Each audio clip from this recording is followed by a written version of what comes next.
너 어디캐 여기 완?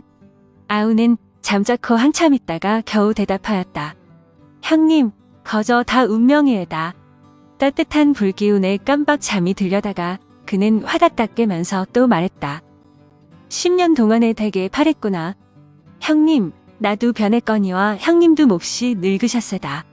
이 말을 꿈결같이 들으면서 그는 또 혼혼히 잠이 들었다. 오늘 한국 문학의 산책은 오해 및 진투로 인하여 사랑하는 사람들을 모두 잃은 김동인의 배따라기입니다. 어느 화창한 봄날 나는 대동강 모란봉 기슭에서 봄 경치를 구경하며 유토피아를 꿈꾸다가 배따라기 노래를 듣는데 노래에 이끌려간 나는 노래의 주인공인 뱃사람 그를 만나 그의 사연을 듣게 됩니다.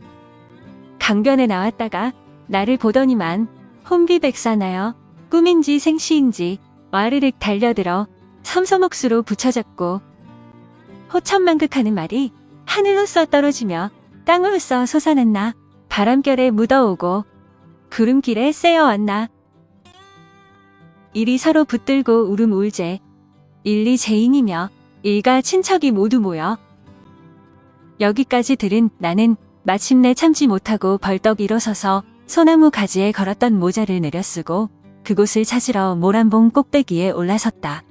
꼭대기는 좀 더 노랫소리가 잘 들린다. 그는 배따라기의 맨 마지막 여기를 부른다. 밥을 빌어서 죽을 술지라도 제발 덕분에 뱃놈 노릇은 하지 마라. 애야 어그여지야.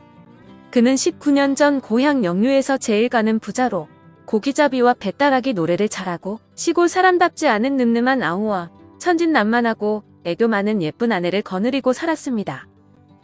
그는 아내가 늘 아우에게 친절하고 자신이 아끼는 음식까지 아무렇지 않게 내주는 모습에 질투를 느꼈고 아우가 영유의 첩을 얻은 일까지 아내가 심하게 간섭하는 것을 보고 못마땅하게 생각했습니다.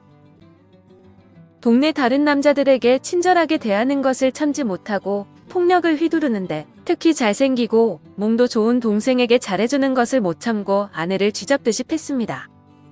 그가 영유를 떠나기 반년 전쯤, 다시 말하자면 그가 거울을 사러 장에 갈 때부터 반년 전쯤 그의 생일날이었다.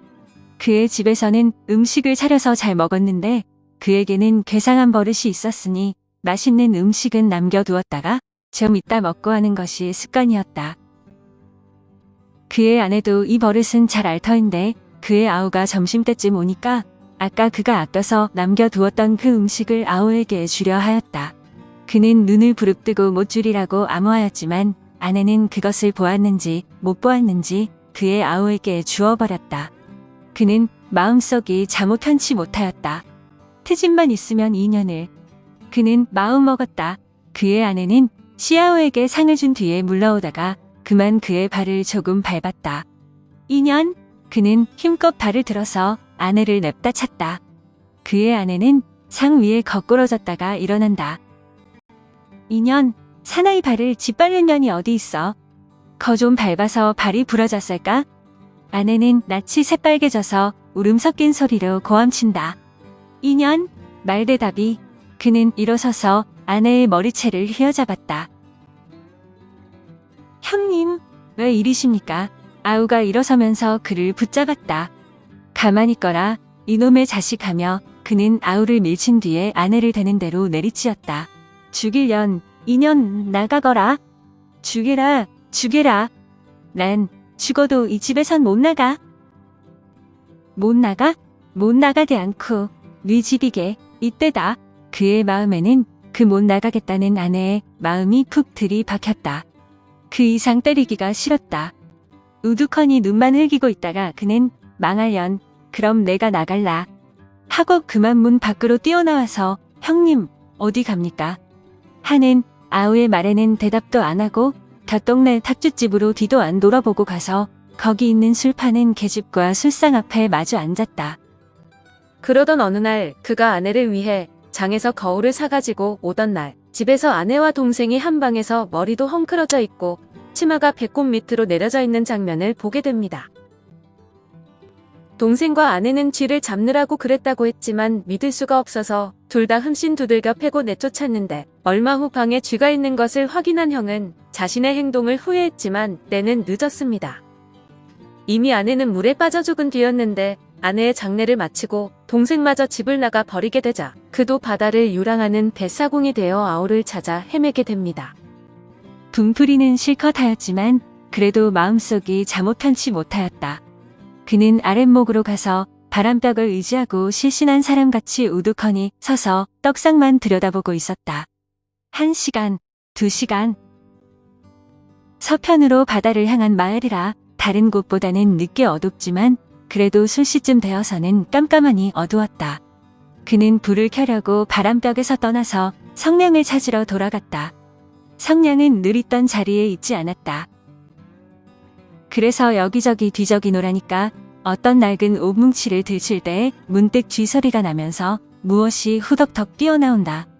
그리하여 저편으로 기어서 도망한다. 역시 쥐됐구나. 그는 조그만 소리로 부르짖었다. 그리고 그만 그 자리에 맥없이 덜썩 주저앉았다. 아까 그가 보지 못한 때의 광경이 활동사진과 같이 그의 머리에 지나갔다. 아우가 집에를 온다. 아우에게 친절한 아내는 떡을 먹으라고 아우에게 떡상을 내놓는다. 그때에 어디선가 쥐가 한 마리 뛰어나온다. 둘이서는 쥐를 잡노라고 돌아간다. 한참 성화시키던 쥐는 어느 구석에 숨어버린다. 그들은 쥐를 찾느라고 뒤룩거린다. 그럴 때에 그가 집에 들어선 것이다. 샹년, 좀 있으면 안 들어오리. 그는 억지로 마음먹고 그 자리에 들어누웠다. 그러나 아내는 밤이 가고 날이 밝기는커녕 해가 중천에 올라도 돌아오지를 않았다. 그는 차차 걱정이 나서 찾아보러 나섰다. 아우의 집에도 없었다. 동네를 모두 찾아보아도 본 사람도 없다 한다. 그리하여 낮쯤 한 3살이 내려가서 바닷가에서 겨우 아내를 찾기는 찾았지만 그 아내는 이전 같은 생기로 찬 산 아내가 아니여. 몸은 물에 불어서 곱이나 크게 되고 이전에 늘 웃음을 흘리던 예쁜 입에는 거품을 잔뜩 문 죽은 아내였다. 그는 아내를 업고 집으로 돌아오기까지 정신이 없었다. 10년이 지나 바다에서 조난을 당하여 정신을 잃은 그는 정신을 차린 듯 자기를 간호하는 아우를 발견하였으나 곧 잠에 빠져버리고 깨어보니 아우는 사라지고 없었습니다. 그가 겨우 정신을 차린 때는 밤이었었다. 그리고 어느덧 그는 무뒤에 올라와 있었고 그를 말리느라고 새빨갛게 피워놓은 불빛으로 자기를 간호하는 아우를 보았다. 그는 이상히도 놀라지도 않고 천연하게 물었다. 너 어디캐 여기 완? 아우는 잠자코 한참 있다가 겨우 대답하였다. 형님, 거저 다 운명이에다. 따뜻한 불기운에 깜박 잠이 들려다가 그는 화닥닥 깨면서 또 말했다. 10년 동안에 되게 파랬구나. 형님, 나도 변했거니와 형님도 몹시 늙으셨세다. 이 말을 꿈결같이 들으면서 그는 또 혼혼히 잠이 들었다.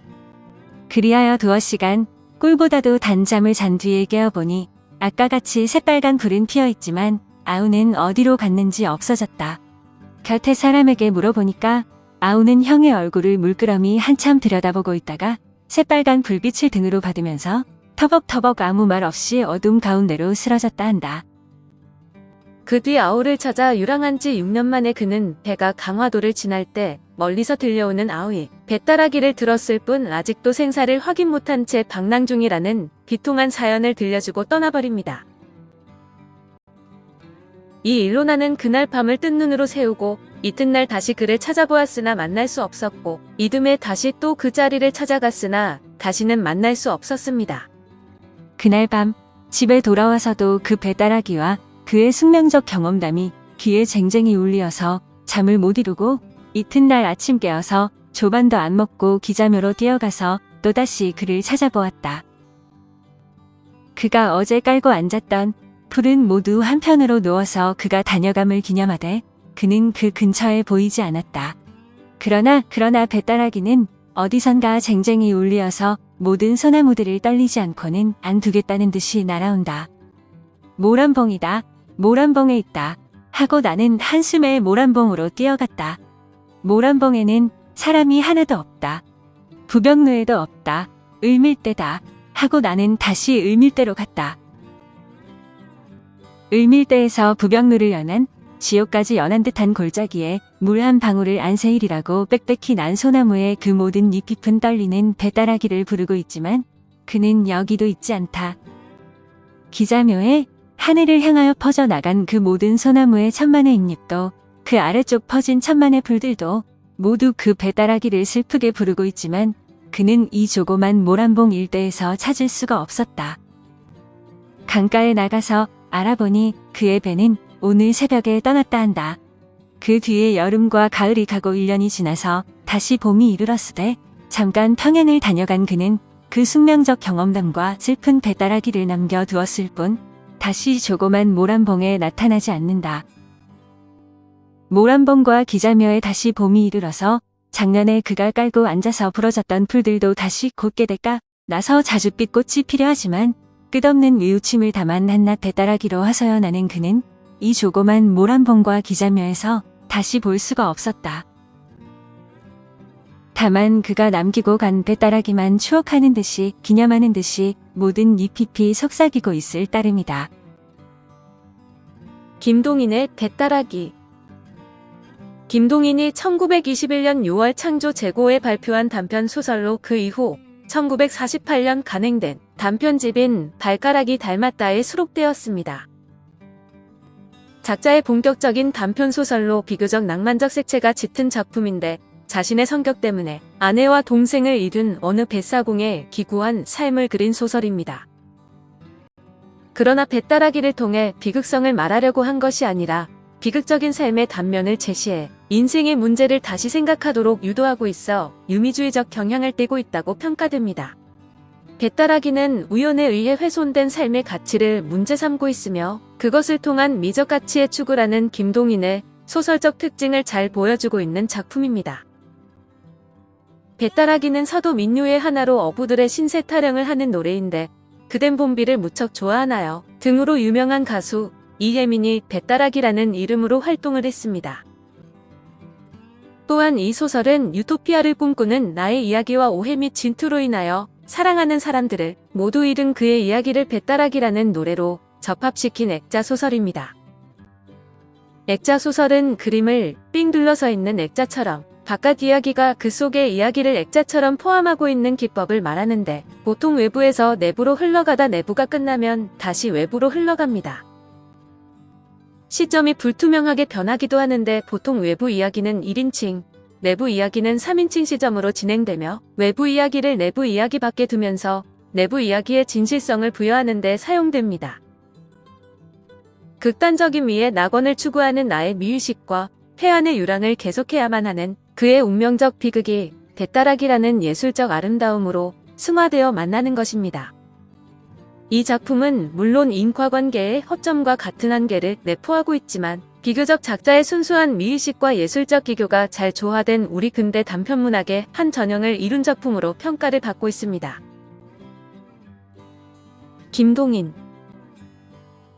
김동인은 평양의 갑부 김대윤의 차남으로 태어났으며 후는 금동입니다.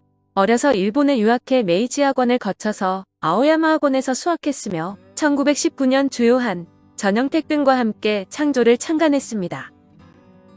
3.1운동의 파문으로 귀국한 뒤 아오의 부탁을 받아 경문을 써주었다가 일본 천황에 대한 불경제로 6개월간 징역살이를 하게 됩니다.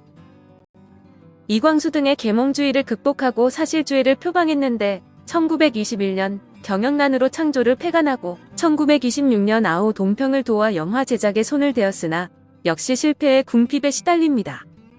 1930년에 김경애와 재혼을 함으로써 방탕한 생활을 정리하고 생활난을 극복하기 위하여 신문 잡지에 수많은 소설과 사담들을 썼습니다.